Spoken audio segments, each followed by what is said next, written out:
शिवाजी भोसले उर्फ छत्रपति शिवाजी महाराज एक भारतीय शासक और मराठा साम्राज्य के संस्थापक थे। शिवाजी ने आदिल शाही सल्तनत की अधीनता स्वीकार न करते हुए उनसे कई लड़ाइयाँ की थी। शिवाजी को हिंदुओं का नायक भी माना जाता है। शिवाजी महाराज एक बहादुर, बुद्धिमान और निडर शासक थे। धार्मिक कार्य में उनकी काफ़ी रुचि थी। रामायण और महाभारत का अभ्यास वह बड़े ध्यान से करते थे। वर्ष 1674 में शिवाजी महाराज का राज्य अभिषेक हुआ और उन्हें छत्रपति का खिताब मिला। आइए उनके जीवनी के बारे में विस्तार से जानते हैं। शिवाजी महाराज का जन्म 19 फरवरी 1630 में शिवनेरी दुर्ग में हुआ था।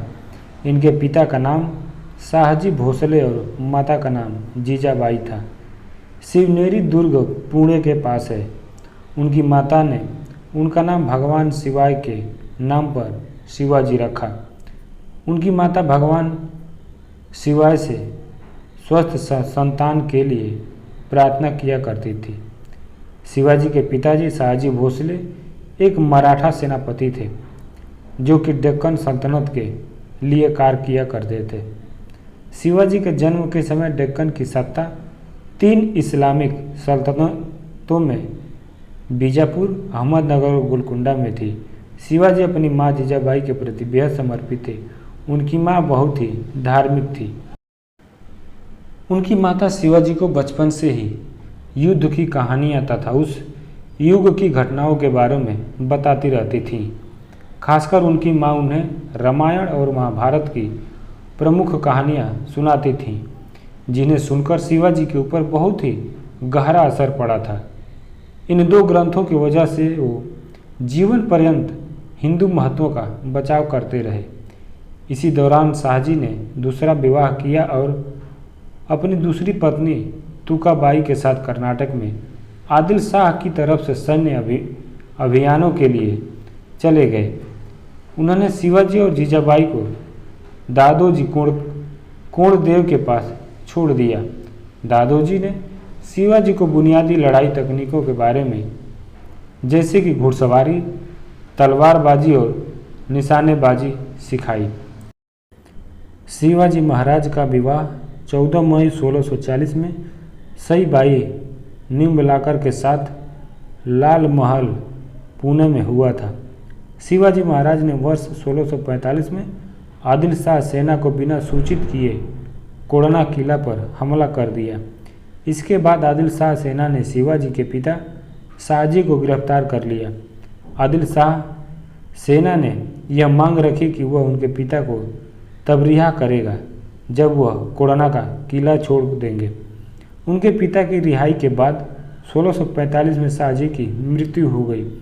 पिता की मृत्यु के बाद शिवाजी ने फिर से आक्रमण करना शुरू कर दिया। वर्ष 1659 में आदिल शाह ने अपने सबसे बहादुर सेनापति अफजल खान को शिवाजी को मारने के लिए भेजा था। शिवाजी और अफजल खान 10 नवंबर 1659 को प्रतापगढ़ के किले के पास एक झोपड़ी में मिले।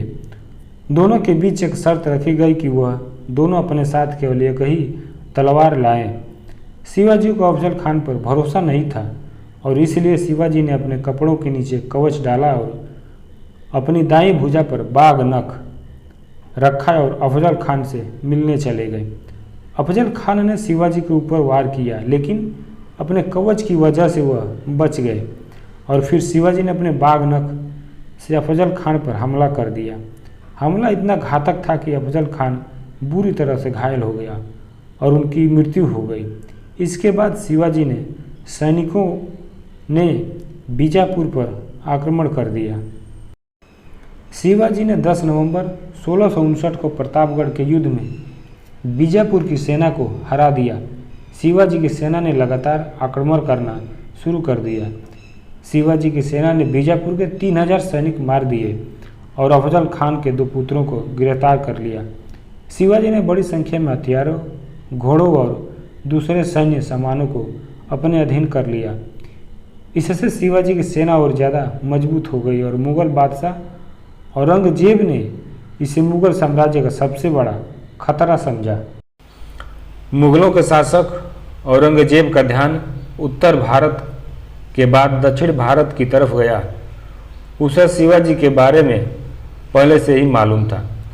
औरंगजेब ने दक्षिण भारत में अपने मामा शाइस्ता खान को सूबेदार बना दिया था। शाइस्ता खान अपने 1.5 लाख सैनिकों को लेकर पुणे पहुंच गया और उसने वहां लूटपाट शुरू कर दी। शिवाजी ने अपने 350 मावलों के साथ उन पर हमला कर दिया था। तब शाइस्ता खान अपनी जान बचाकर भाग खड़ा हुआ और शाइस्ता खान को इस हमले में अपनी 3 उंगलियां गंवानी पड़ी।